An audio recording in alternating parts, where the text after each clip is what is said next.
heck is that? It's like electric wash tub bass.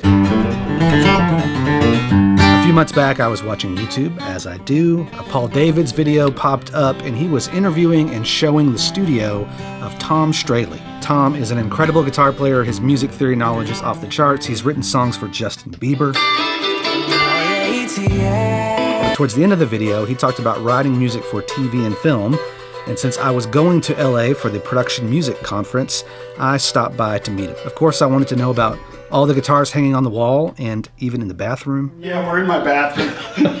We closed the toilet lid. But as he was demonstrating all these guitars, he was casually dropping all of this wisdom that he'd picked up over I don't know how many years of being a professional working musician. I'm still thinking about what he said, and I imagine you will too. Most of the odd sound design stuff that I do is for game composers. And then if I'm working on music during the day and I come up with something that's like, that's interesting, I'll stop everything and I'll record it and I'll send that to one of the pop producers or pop songwriters that I work with. When I'm, working with Bieber, it's like I don't ever do something that sounds like something else or something he's ever done. People send me tracks and they go, hey, can you get this to Justin? And it's like, yeah, it sounds like his second record, like 8 records ago. He's not gonna redo Baby, What is this back here? Oh my gosh. This is a Whamola. Whamola. Yeah. All right. Basically an electric wash tub bass. So you can fret it. You want to hear it? Sure. All right. Les Claypool, I didn't know, wrote the South Park theme. So he was playing one of these and I went, what the heck is he playing? And it's on the original recording. I don't know if it's his invention. It's got a pickup in it and tone control and volume control. I can tune it to whatever resting pitch I want. The South Park thing was, I'm not used to performing in here.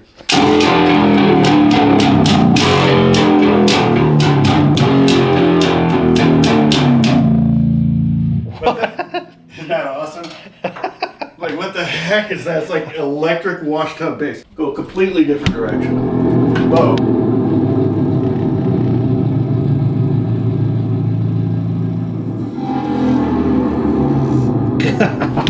Isn't that awesome? That is so great. Yeah. Back when I was had no income, it was just poor as dirt.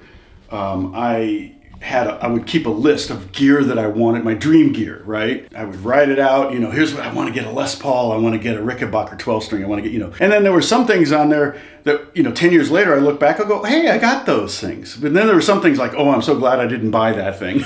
But it's good to kind of have a wish list of things that you really want to have, and you work towards them. What gets used the most? Probably this Mark acoustic.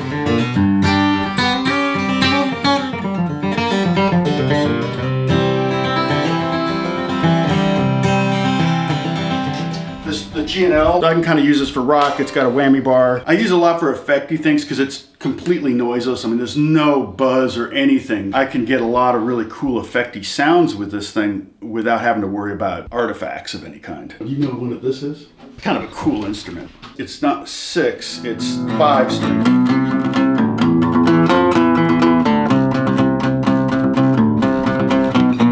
Almost like a nylon 12 string or something. Every string is wound. I feel like it's kind of got a soft sound. And it's a bass. It's an octave below a guitar. It's just the top 5 strings of guitar. A, D, G, B, E.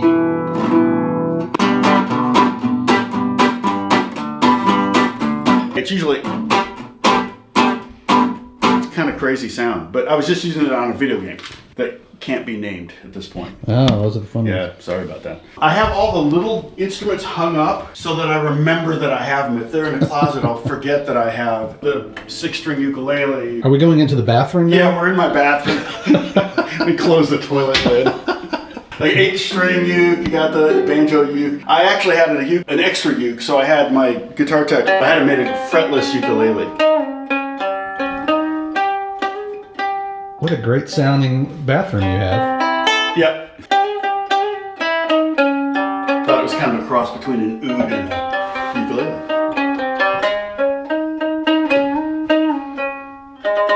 And there was a composer in Pasadena that I really wanted to work for, and he asked me if I played mandolin, and I lied and said yes. And I said, when's the gig? And he said, 2 days. And I went, okay.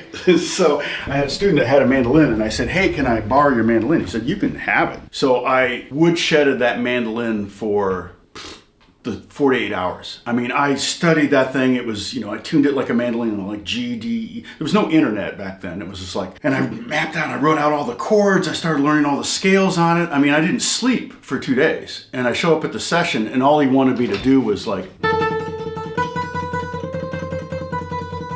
already at 2 days overqualified for the gig. With union work, there's something called a double. And if you play guitar and then mandolin, you get a 20% bump. And if you play another instrument, it's another 15%. It's not a double. I thought, well, okay, I'll start adding instruments. So every year I got a new instrument. So I think the next year I got a banjo, and the next year I got a dobro. Kind of started with mostly Western instruments. Well, now it's like pretty much every 2 months I'm getting an instrument. The day before I bought it, I'd never even heard of. Now, I don't think this is going to be playable or fixable. The action's too high. Maybe I can get it working. I had a composer buy this for me. I love this thing. It's really cool. Because I was working on a TV show on Netflix called Thai Cave Rescue. So the composer for that said, hey, buy a Thai pin and I'll pay for it. I said, okay. So I ordered this thing, and it's a Thai pin, P-H-I-N. You're like, well, why isn't it called Thai fin? Well, Thai is T-H-A-I. So in Thailand, when it's a T-H, it's T. When it's a P-H, it's P. But if it's a T by itself, they say th. And if it's a P by itself, they say f. And it's like, okay, whatever. Don't quiz me on that later. Yeah. It's kind of like a dulcimer, in the sense that it doesn't have 12 frets. But dulcimer is tuned to a major. This is minor. So right now it's EBE, which is pretty standard.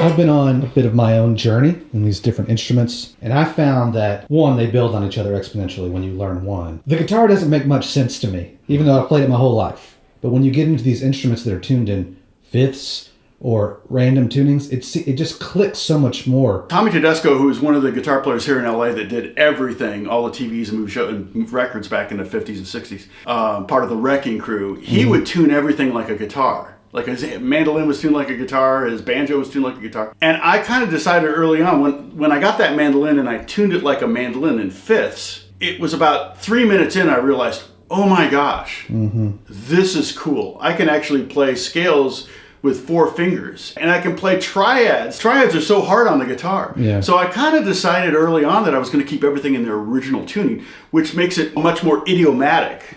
If you tune a mandolin like a guitar, the ideas you come up with are not going to be mandolin-like. Mandolin players have to battle pros and cons of those fifths. And the guitar leads you to memorization. Yes. Everything's symmetrical on a mandolin. Is this F sharp to B or B sharp?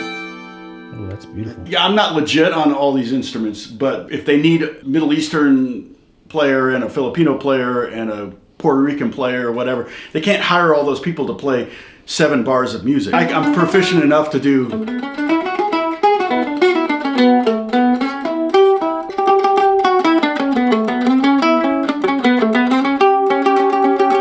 I have a computer full of plugins that I regret buying, but I don't have any instruments in my studio that I regret buying. That's yeah. Everything in this room has been used on something. Tune it what I want it to be tuned to. So I'm basically tuning this to GCC.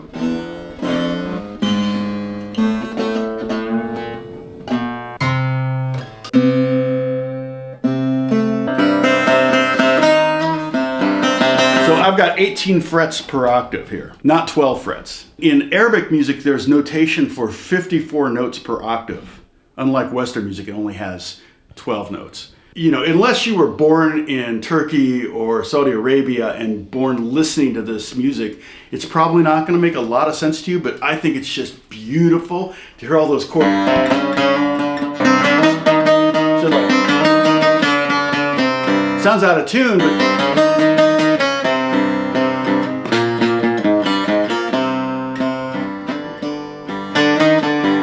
I could do a G Phrygian.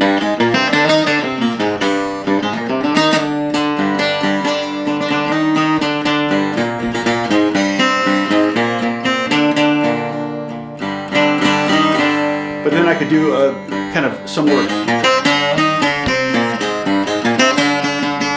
But what I like doing is going like to the. It almost sounds like I'm bending the string, but I'm actually fretting. Yeah.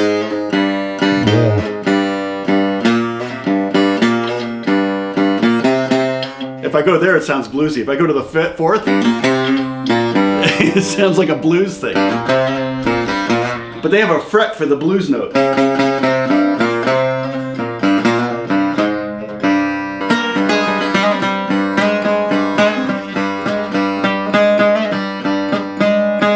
So that's just that's a quarter tone there. For me, the most important part of recording guitar is the impact. If you notice, I have millions of picks out here. This is a $45 blue chip. And this is great for strumming. I don't know why it's $45.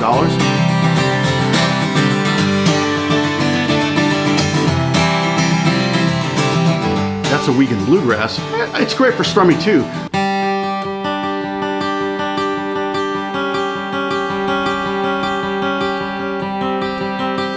They all have a different tone. I don't know if you've seen these attack picks. I saw an ad on Instagram. So I went ahead and bought all of their picks. I'm really into having different picks. Just got really mega bumps. So like if you want that U2 sound on steroids.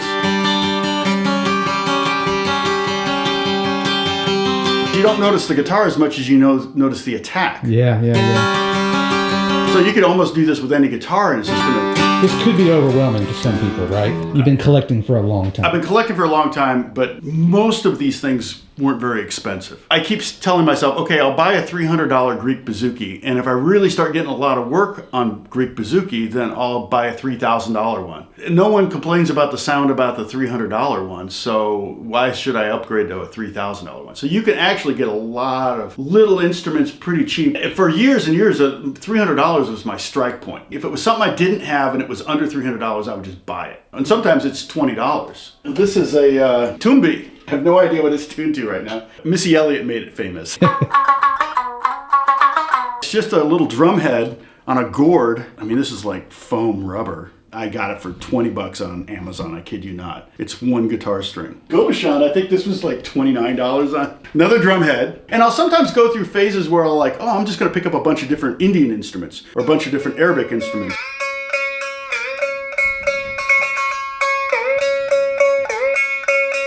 I have particularly one composer I work for, but there's several that always, it's like, I want you to play this melody on something that's never been heard before. I'm like, okay. So I've got a banjo here, right? A 6-string banjo. Just a cheap, what is it? I never use it like that. I always use a real banjo for that sound. You know, say there's some melody that's like, and this composer wanted it, like, I want it to sound like nothing else. I'm like, okay. I call it bottle cap banjo. Creepy. Random. Kill sound. I find the Pepsi ones sound the best. Amazing. Isn't that crazy? The hunt for something unique is what led me to kind of come up with the weird tunings. When I first got that $99 Squier, I realized, I could have a bunch of things and then I could have them tuned. Because there was times where I would tune a guitar, like have to restring it and go, because I want this certain sound, like a high strung. You know, you take a guitar and turn it into high strung, but then you want it as a regular guitar. Well, that's a pain. So then I bought a parlor guitar that I just use permanently tuned to high strung. I made a video about that, by the way, guys. Y'all can watch that. That's right. I saw it. So I play a D shape, which is just a G chord. I got 2 unison notes. It's not very interesting. But I put a 7th in, a major 7th. I got this voicing on piano is very easy, but on guitar, if you're ever to try to play that chord on guitar, it would be this contortion that's almost impossible.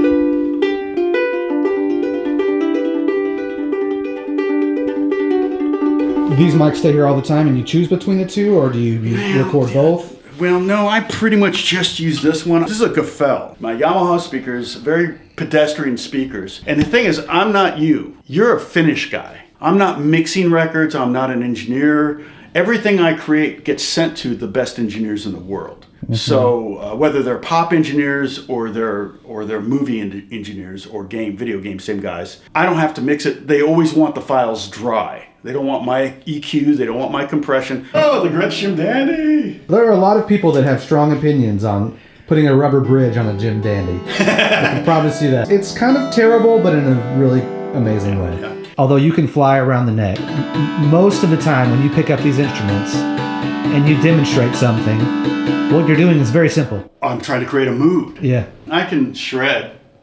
Nobody asks me to do that. Guitar players tend to practice 95% of their practice time. They practice soloing and only 5% of their time practicing rhythm. And yet in the real world, when the rubber meets the road, they spend 95% of their time playing rhythm. And the guitar players that get the most work are the really good rhythm players, not the lead players. But can they get a really good tone through a Les Paul and a Marshall and play a really solid driving eighth note feel, to a click?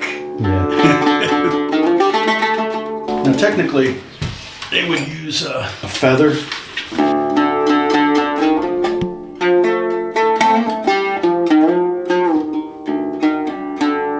D, G, A, D, G, C.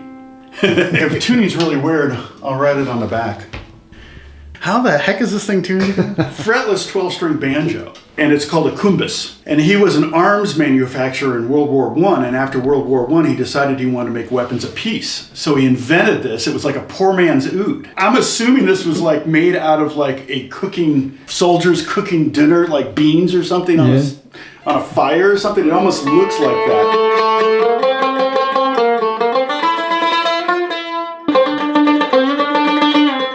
Is there a musical skill that you rely on the most to help you learn how to play these instruments? I think my ear is really bad. I always kind of depended on being able to read music and then studying theory and then scale harmony and all that kind of stuff. Because I write a lot too. I wrote a song for Bieber. He called me and asked me for a sad acoustic song, so I wrote him this.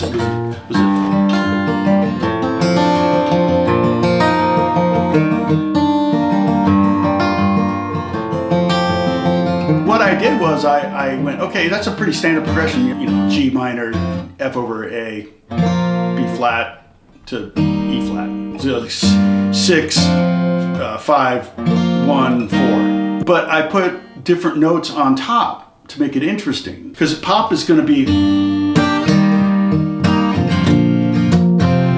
very common 1, 6, 4, 5 progressions, 6, 2, 3, 4, whatever. It's going to be pretty simple harmonic ideas, but then to make those unique that's where I kind of merge the ear with the knowledge, I think. So A6 is great. This I love. I don't have to tune it though. This is an Arabic bazooka.